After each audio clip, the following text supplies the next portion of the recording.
This video will demonstrate sale return under invoice. Entering data in sale return automatically update the item and customer ledger. To record a sale return, click on Add New Invoice. Select a customer from the drop-down or add a new customer if it is not already in the list. Adding a customer here automatically updates the chart of accounts. Once the customer is selected, the customer's current balance is displayed. Enter your manual invoice number here. This will show up in the customer ledger report. Select Salesman from the drop-down or add a new one. Select the warehouse in which the items will be returned.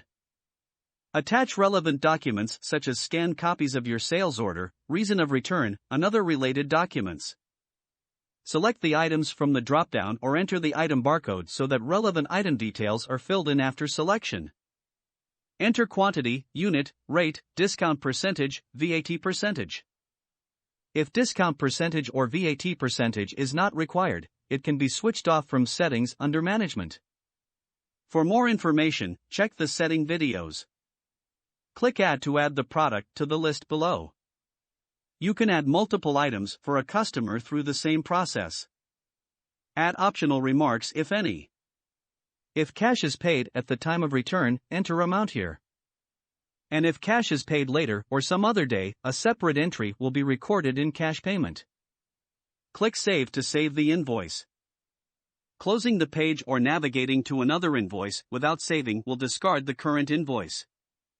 Once the sale return entry has been made, the item ledger and customer ledger update automatically. An invoice can be cancelled as well.